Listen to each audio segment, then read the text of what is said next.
Une petite musique qui s'amplifie. Qui va payer la dette de la France qui se creuse depuis presque un an, depuis en fait le début de l'épidémie de coronavirus? L'État a beaucoup emprunté pour soutenir l'économie mise à mal, bien sûr, par la crise sanitaire. Des voix s'élèvent aujourd'hui pour réclamer l'annulation d'une partie de cette dette Covid, et parmi elles, celle du sénateur communiste du Nord, Éric Bocquet. Il est notre invité ce matin, Pascal Thiebold. Bonjour Éric Bocquet. Bonjour. Vous êtes également membre de la commission Finances au Sénat. Vous souhaitez donc l'effacement de la dette qui est due à la BCE, la Banque Centrale Européenne. Ça représente à peu près un quart du total. Est-ce que c'est faisable ? Oui.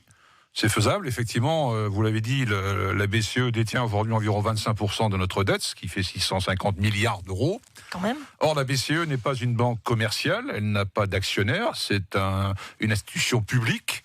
C'est la banque centrale de toutes les banques centrales de la zone euro.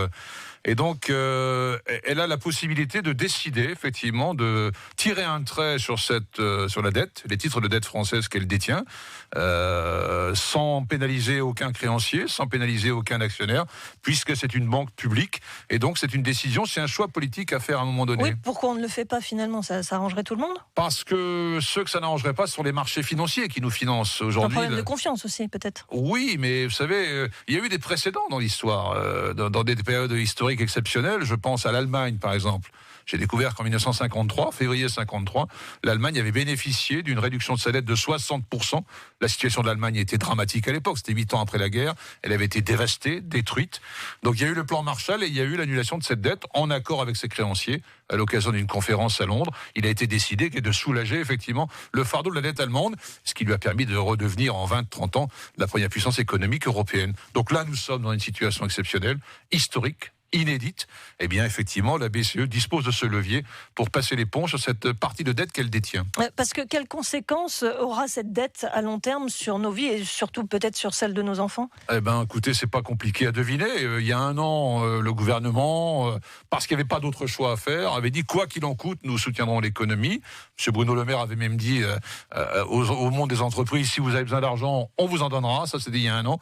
Et là, on nous prépare à l'idée que c'est nous tous qui allons payer. On a mis en place depuis le mois de décembre une commission présidée par M. Jean Arthuis, l'ancien ministre, qui est chargé de nous sortir une feuille de route pour la recette, pour savoir comment on va payer cette dette. Mais je peux vous dire les conclusions d'ores et déjà.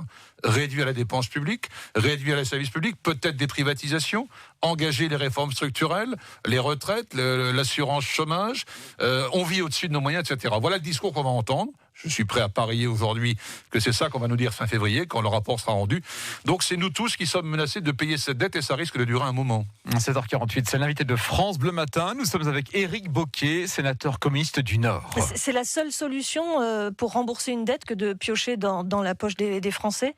La solution, c'est aussi la croissance. Mais la croissance, si on impose l'austérité aux gens, avec la modération salariale, avec une diminution de l'argent pour les dépenses sociales, on va contrecarrer l'espoir d'un redémarrage de l'économie, parce que l'économie repartira à un moment donné. Oui, et puis la dette sert quand même à financer aussi un plan de relance. Il y a quand même un effet positif de cette dette. Et puis la dette, ça doit être un levier, effectivement, pour engager les grands besoins du moment. La transition écologique, par exemple, améliorer l'isolation des passoires thermiques dans ce pays, la couverture numérique, combattre la pauvreté qui explose dans ce pays. Voilà, les sujets sont là. S'endetter pour mener ces politiques-là, c'est vertueux. Et ça relancera la machine économique. Et la France retrouvera très vite ses 2400 milliards de PIB. Le PIB de la France augmente régulièrement chaque année, indépendamment des crises. Là, on est dans une situation exceptionnelle, bien sûr.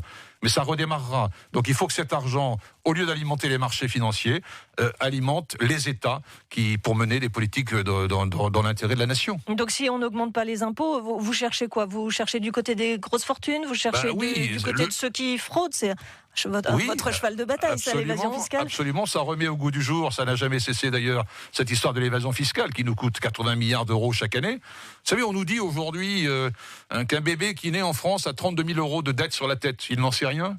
Il n'a pas sali sa première couche, que déjà il est endetté. Et vous évoquez l'évasion fiscale, qui est un vrai sujet. Prenons le chiffre de 80 milliards d'euros perdus par la République chaque année du fait de l'évasion fiscale. Il y a 800 000 naissances chaque année en France. On fait une division. Chaque bébé qui naît, le bébé qui va naître, là, dans la minute qui vient, il a un crédit de 100 000 euros au titre de l'évasion fiscale. Donc là, il y a une ressource à aller solliciter. Les actions, vous avez vu le rapport d'Oxfam la semaine dernière, 175 milliards de plus pour les milliardaires français l'an dernier en pleine pandémie, au moment où l'économie s'arrête, au tour de ralenti pour la suite de l'année. Ils ont réussi à accumuler 175 milliards supplémentaires. C'est la moitié du budget de la France. Là, il y a des ressources à solliciter. Le gouvernement a fait le choix de ne pas augmenter les impôts. Donc le choix, c'est la dette. Mais si au bout la dette, c'est nous tous qui la payons, là, il y a un sujet politique. Est-ce que vous êtes entendu aujourd'hui, parce que vous êtes communiste, donc effectivement, j'allais dire, c'est un peu dans votre créneau. Est-ce que vous avez l'oreille d'autres partis politiques ? Je ne suis pas le seul, on n'est pas le seul à porter ça. D'autres partis politiques le font. J'ai entendu Madame Esther Duflo, prix Nobel de l'économie, Monsieur Alain Minc, qui n'est pas un fou furieux de la révolution bolchevique, commence à porter ce discours. Il faut regarder un peu du côté de la dette, quoi. Parce qu'il y a des précédents dans l'histoire. Ça s'est fait. C'est une décision politique, c'est pas une décision administrative, financière, technique. C'est pas inéluctable. On peut, dans cette situation particulière, prendre des choix politiques forts, inédits. Je crois que la situation l'exige. Merci Éric Bocquet d'avoir été l'invité de France Bleu Nord ce matin. Je rappelle que vous êtes sénateur communiste du Nord. Bonne journée. Bonne journée à vous. Une interview à retrouver